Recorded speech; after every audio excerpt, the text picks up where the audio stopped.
Bonjour, ici Ciné Express. Aujourd'hui, je vais vous expliquer un film dramatique de 2018 intitulé Jonathan.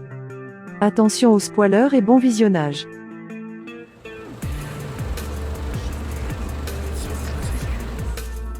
L'histoire commence, et nous trouvons un jeune homme nommé Jonathan qui enregistre une vidéo pour son frère, racontant les détails de sa journée. Il mentionne quelques points, dont une nouvelle collègue qui a rejoint son équipe ainsi que le dîner qu'il a laissé dans le réfrigérateur pour son frère. Il signale qu'il s'est senti fatigué aujourd'hui, ce qu'il trouve étrange. Jonathan termine la vidéo en demandant à son frère s'il ressent la même chose. Jonathan se couche ensuite à 3h de l'après-midi. Le lendemain, à 7h du matin, Jonathan se réveille sur l'autre lit de sa chambre. Il regarde la vidéo enregistrée par son frère, John, qui lui ressemble trait pour trait. John affirme qu'il se sent aussi fatigué et se demande pourquoi puisqu'il se couche tôt, ce dont Jonathan doute. John, dans sa vidéo, encourage Jonathan à séduire sa nouvelle collègue de travail.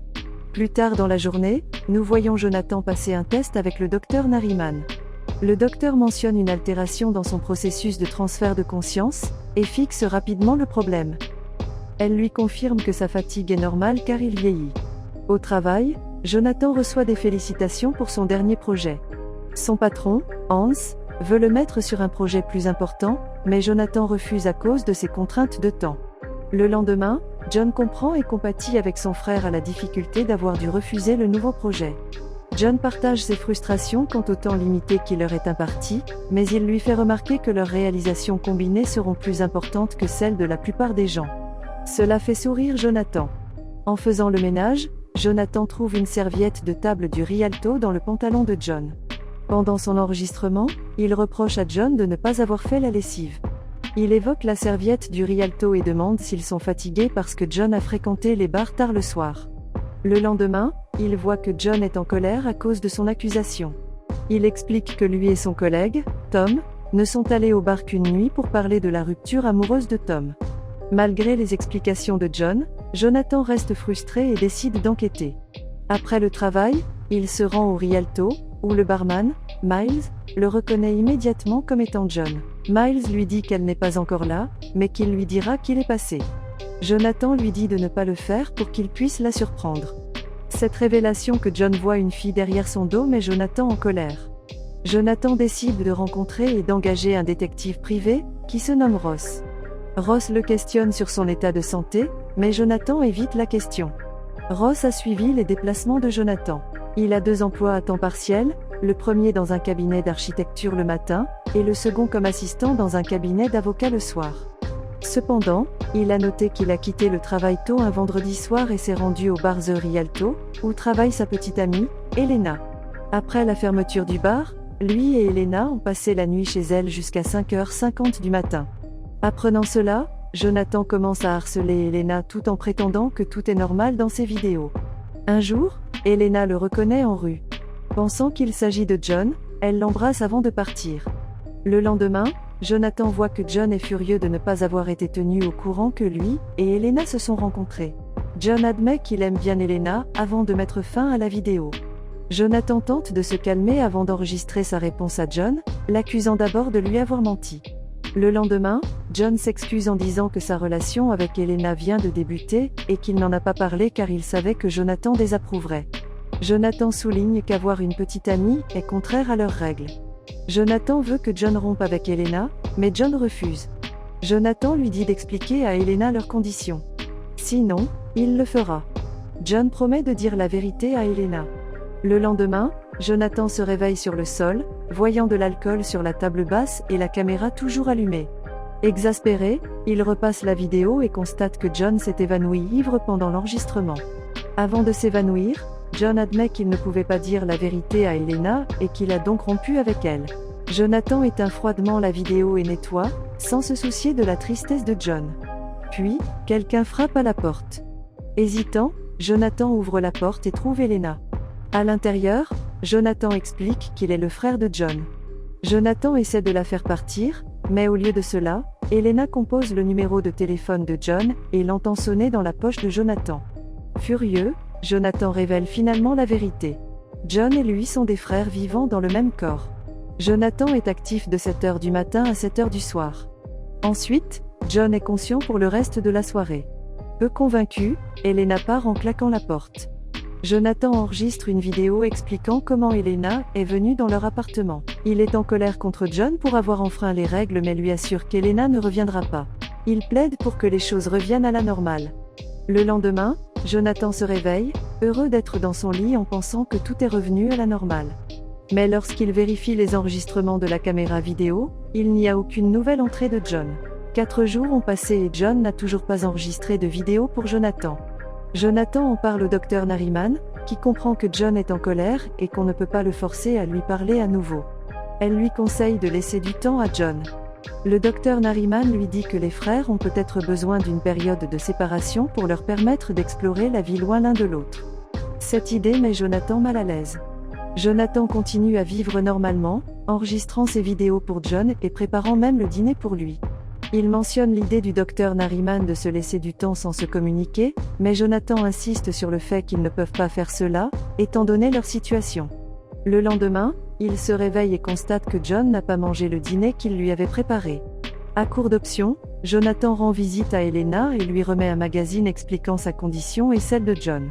Lorsqu'il était encore bébé, il n'arrêtait pas de pleurer, ce qui a conduit leur mère à les abandonner à l'hôpital. Personne ne pouvait comprendre ce qui n'allait pas avec eux jusqu'à ce que le docteur Nariman les trouve. C'est elle qui a découvert leur double personnalité et a commencé à les soigner.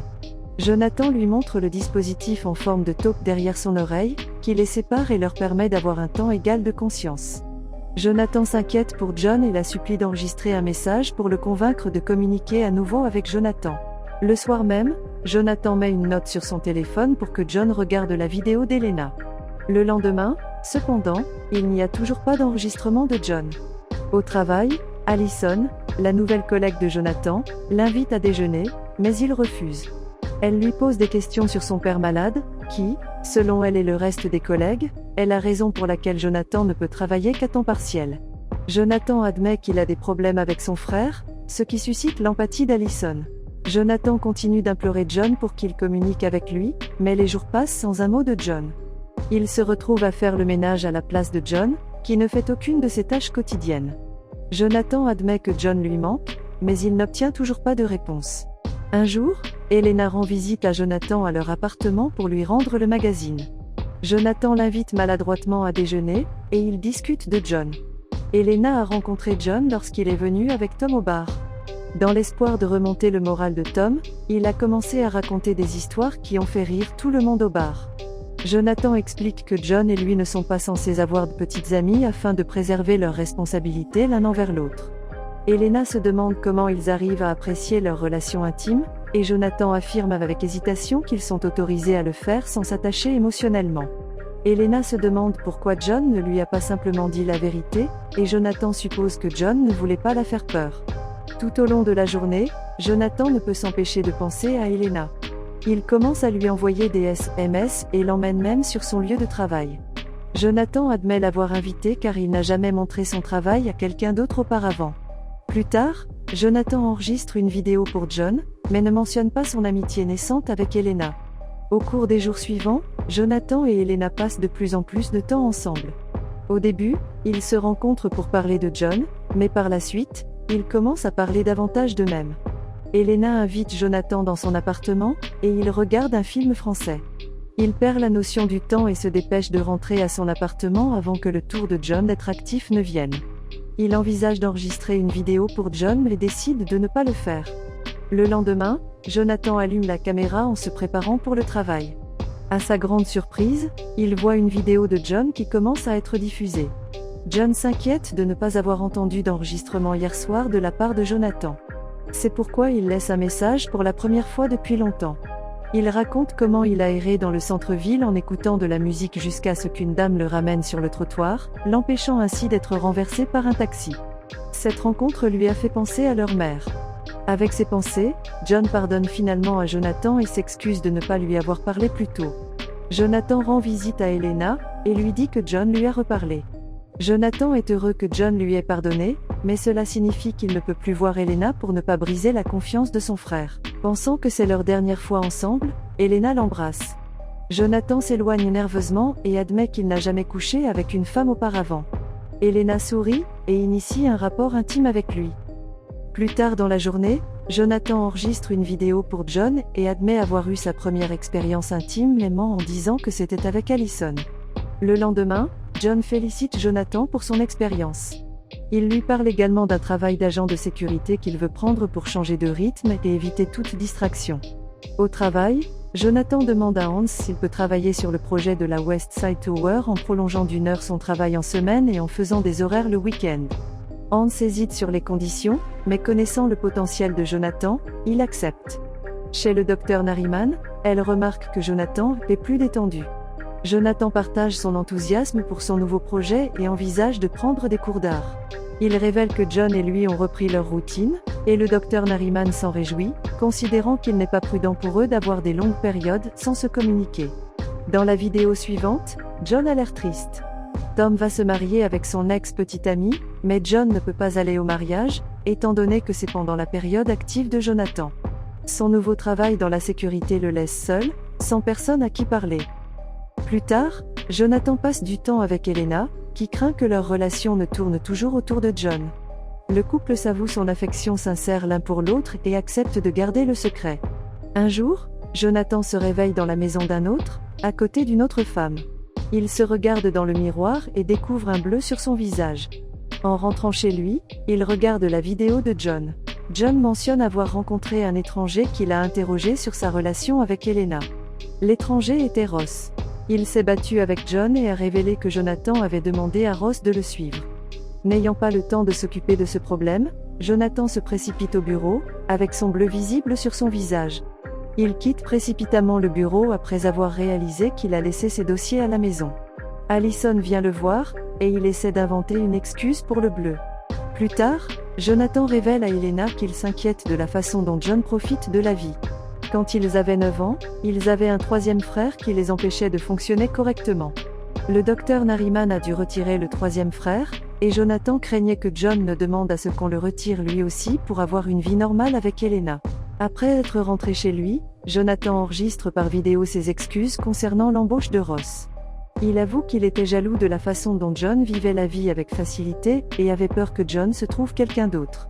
Le lendemain, John lui assure que personne ne peut le remplacer dans sa vie. Il reconnaît que c'est aussi sa faute de ne pas lui avoir parlé d'Elena en premier lieu. Avant de partir au travail, Jonathan cherche ses écouteurs et trouve le médicament de John contre la dépression. Il en parle au docteur Nariman, qui lui assure que le médicament ne devrait pas affecter Jonathan. Jonathan se demande si John est déprimé par son nouveau travail, qui l'isole des autres. Il craint d'avoir causé la dépression de John, ce qui l'amène à se confesser au docteur Nariman au sujet d'Elena. Le docteur Nariman note que Jonathan s'est toujours intéressé aux femmes avec lesquelles John a été en contact, mais Jonathan insiste sur le fait qu'il est réellement amoureux d'Elena. Le docteur Nariman, cependant, pense que le fait de voir l'ex-petite amie de John est une façon pour Jonathan d'être physiquement connecté à lui. Elle lui conseille de se confesser à John. Cet après-midi-là, Jonathan enregistre sa confession à John mais finit par l'effacer. À la place, il enregistre une nouvelle vidéo, en prétendant que tout est normal. Cependant, le lendemain, Jonathan retrouve son bureau en ruine, avec des graffitis le traitant de menteur. La vidéo des caméras de sécurité fait croire à ses collègues qu'il est le coupable. Il est donc licencié. Jonathan confronte le docteur Nariman, qui a parlé d'Elena à John. Lorsque Jonathan lui dit que John s'est introduit dans son bureau, le docteur Nariman se dit inquiété pour John. Jonathan est frustré que le docteur Nariman favorise toujours son frère. Cependant, elle défend ses positions en disant qu'elle prend le parti de celui qui a raison, et dans cette situation, elle comprend la colère de John. Le docteur Nariman a également parlé à Elena, qui a laissé un message vocal à Jonathan. Elena rompt avec Jonathan, persuadée que le docteur Nariman a raison et que leur situation n'est pas correcte. Jonathan pleure d'avoir perdu à la fois son travail et sa petite amie. Il enregistre finalement une confession à John, prétextant qu'il se sentait seul lorsque John a refusé de lui parler. Jonathan s'excuse mais maudit John pour l'avoir fait renvoyer. Le lendemain, Jonathan se réveille et voit le docteur Nariman qui veille sur lui. John s'est coupé les poignets et l'a appelé à l'aide la nuit précédente. Pour remédier à la situation, le docteur Nariman invite Jonathan chez elle pour veiller sur eux. En regardant leurs photos d'enfance, ils se souviennent d'une époque plus simple. Jonathan la remercie d'avoir été leur première famille. Jonathan enregistre une vidéo sur son téléphone pour John. Il essaie d'abord de faire preuve de légèreté, puis s'excuse sincèrement auprès de John pour ce qu'il a fait. Il lui demande de faire ce que dit le docteur Nariman pour que les choses s'arrangent à nouveau entre eux. Le lendemain, le docteur Nariman révèle que John veut être retiré, mais Jonathan refuse. Elle explique que John a essayé de s'adapter à la routine de Jonathan, mais qu'au final, cela l'a fait se sentir isolé. Jonathan mentionne qu'il se réveille quelques minutes plus tard que d'habitude, ce qui signifie que leur temps partagé est décalé. Le docteur Nariman promet d'y remédier. Seul, Jonathan réfléchit à leur vie et imagine comment John mène la sienne. Ses pensées l'empêchent de dormir, il s'approche donc du docteur Nariman pendant qu'elle prépare le dîner. Le docteur Nariman lui confie qu'elle s'inquiète pour John car il n'est actif que la nuit. Elle a veillé tard la nuit pour que John ne soit pas seul. En entendant cela, Jonathan reste debout jusqu'à ce qu'il perde conscience à 7 heures du soir. Le lendemain, Jonathan se réveille sous un pont. Sur son téléphone, John a enregistré une vidéo dans laquelle il menace de se tuer si Jonathan n'accepte pas de l'enlever. Cependant, Jonathan est inflexible et veut garder son frère. Il achète des menottes avec une serrure codée pour retenir John pendant qu'il est actif. Cela fonctionne, car John ne peut pas ouvrir le cadenas. Jonathan va acheter des articles dans un magasin, mais il s'arrête et repart sans rien acheter. Il se promène alors dans la ville, tout confus, jusqu'à ce qu'il comprenne enfin ce qui se passe. Il court à l'appartement pour mettre les menottes mais s'évanouit avant de pouvoir le faire. Il se réveille et trouve l'appartement en ruine, puis il se voit soudain sur le toit de leur immeuble. Il se précipite à nouveau dans la chambre mais s'évanouit avant de se retenir.